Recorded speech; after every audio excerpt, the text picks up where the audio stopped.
Yang mau bertanya silahkan, ada di belakang satu mic-nya ada, mic, mohon maaf tim bisa disambungkan mic, kalau tidak ada mic bisa mendekat sedikit biar kami dengar, atau bisa didengar oleh orang yang tempatnya jauh di sana, sebab ini dengar oleh banyak umat. Maju sedikit Pak. Baik, silakan, nanti saya ulang sendiri.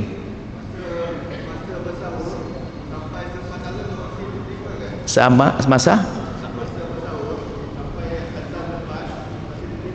Baik, masa sahur itu berakhir adalah saat masuknya waktu subuh,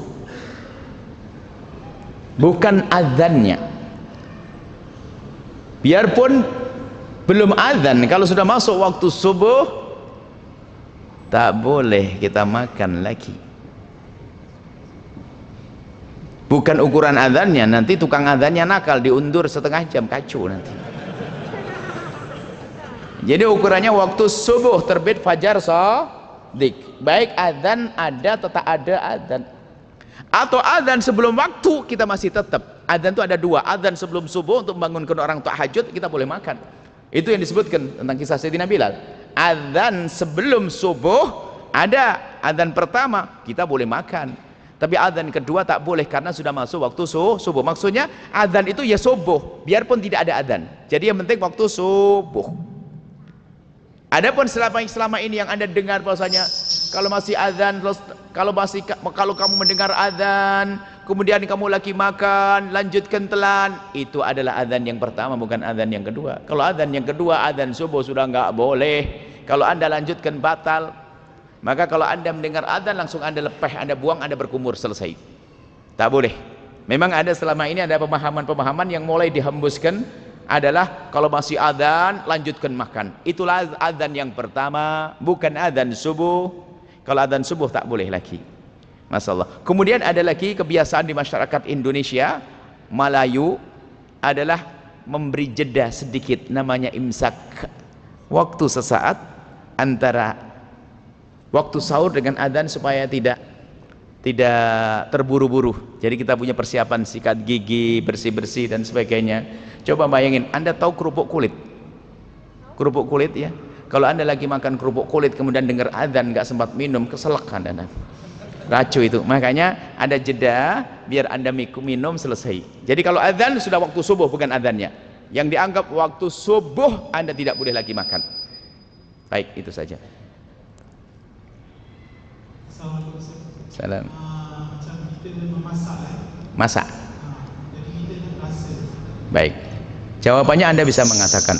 Itu ada pertanyaan mirip. Suatu ketika ada tanya seorang, saya ngisi di sebuah tempat kedokteran. Ada seseorang bertanya, "Buya, gimana hukumnya mencabut gigi di siang hari bulan Ramadan?"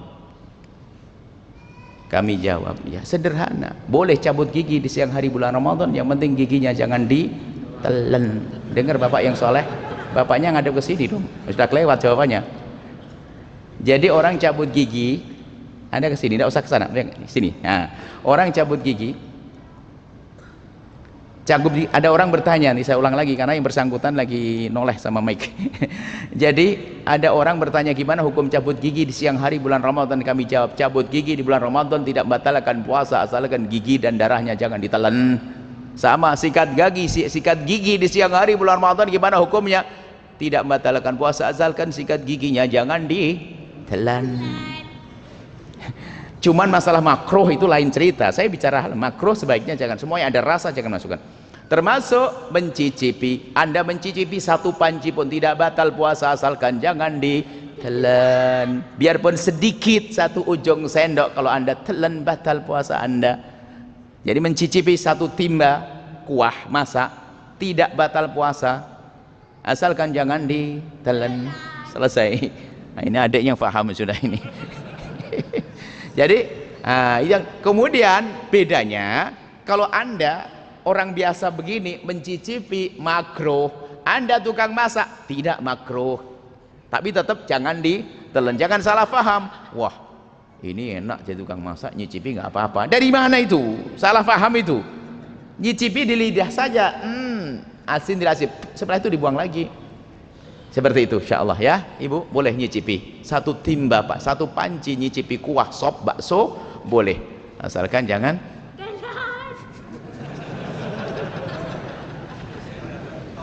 baik, dia sudah paham loh ya. Baik, ada lagi Ibu? Assalamualaikum Buya. Assalamualaikum. Saya Muhammad Fatih ingin bertanya, kalau seandainya orang tua kita dah meninggal, jadi ada puasa dia tu ada yang tertinggal, boleh tak anak sebagai seorang anak boleh tak mengganti atau macam mana? Baik, di dalam mazhab kita Imam Syafi'i yang dikukuhkan ada dua di sini. Jika ada orang tua yang punya hutang puasa, sementara dia, atau gamblangnya begini, jika ada orang tua membayar puasa maka seorang anak membayarkan, diambil dari harta warisnya dulu, kalaupun tidak ada sukarela dari anak dibayarkan fidyah, bukan dikodoi. Ini pendapat pertama yang dikukuhkan, bayar fidyah setiap satu sholat 6,7an kurang lebihnya beras, makanan pokok. Pendapat yang kedua adalah man mata wa alaihi siyamin falyasum anhu waliyuhu. Ada pendapat ini kuat juga dalam mazhab Syafi'i. Anda boleh sama yang Anda tanyakan, boleh dikodoi, oleh ahli warisnya. Cuman kayaknya harus dibedakan. Kalau orang tuanya orangnya kaya ya diambilkan deh untuk fidyah biar manfaat orang-orang luar. Tapi kadang orangnya fakir, biar anak ahli warisnya yang berpuasa. Kalau puasa dua pendapat. Dibayarkan satu fidyah, satu fidyah, satu sholat, satu mud. Satu mud nggak banyak loh ya. 6,7an, antara 6,7an atau dikodoin. Betul, dua-duanya boleh. Tinggal disesuaikan dengan keadaan orang tersebut insyaallah. Allah alam bisawab. Sudah waktunya. Ada Ibu? Silakan Ibu yang solehah. Assalamualaikum Buya Rena. Assalamualaikum warahmatullahi wabarakatuh. Tadi saya nak cakap lah, saya sangat bersyukur dapat tengok Buya Raya hari ini. Okay, cuma saya nak tanya satu soalan berkenaan dengan anda kata kita bermusuh. Sebenarnya kita tak, asalnya kita tak bermusuh, tapi kita dimusuhi. Tapi pada masa yang sama kita nak maafkan dia, tapi belum sampai untuk bagi tahu kemaafan kepada dia. Tapi macam mana caranya untuk bersihkan hati itu tanpa pengetahuan dia tu? Macam Buya kata kena doakan kebaikan dia. Adakah bila kita doa kebaikan kepada musuh kita, maka segala amal kita pada bulan Ramadan itu akan diterima oleh Allah SWT?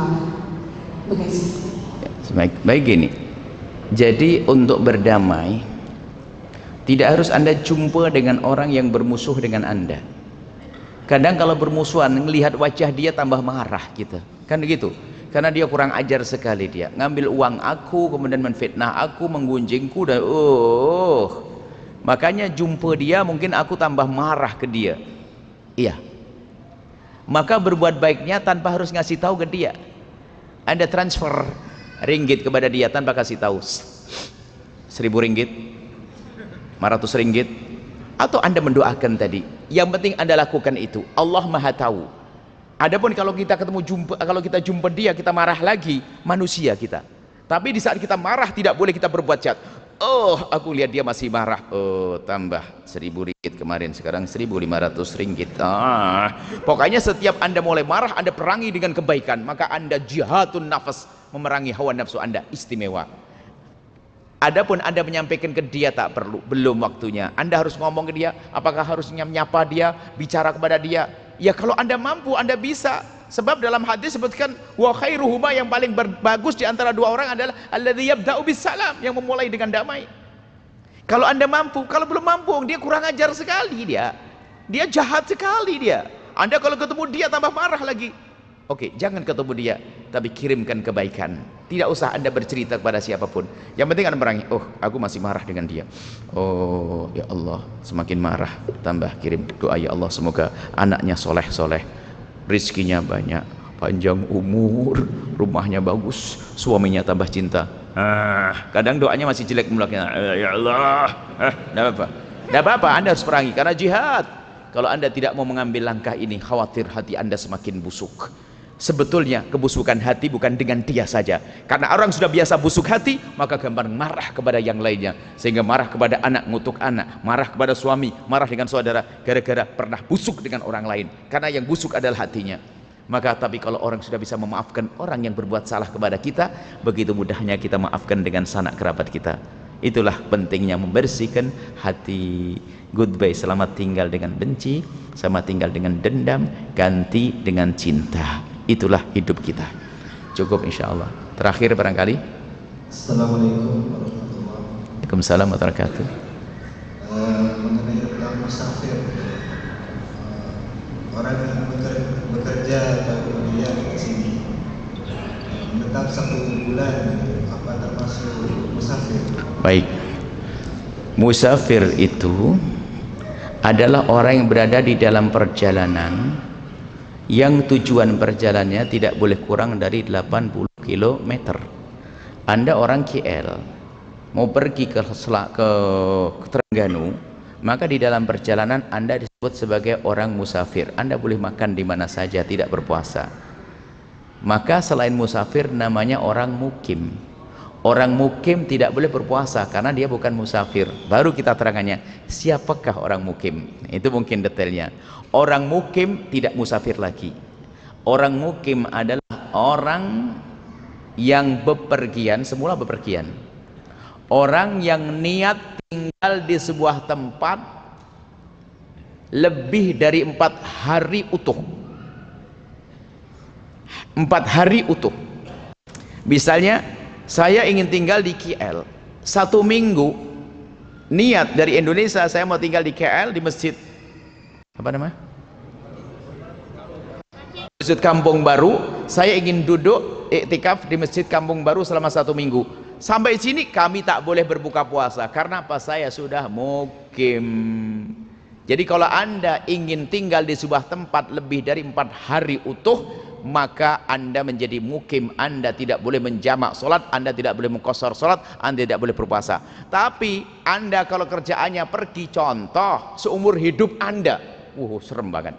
Anda seumur hidup Anda orang KL, Anda ke Terengganu 3 hari, besok pindah ke Johor, besok pindah ke Singapura, besok sampai mati nggak wajib puasa. Karena apa? Sepanjang perjalanan Anda musafir.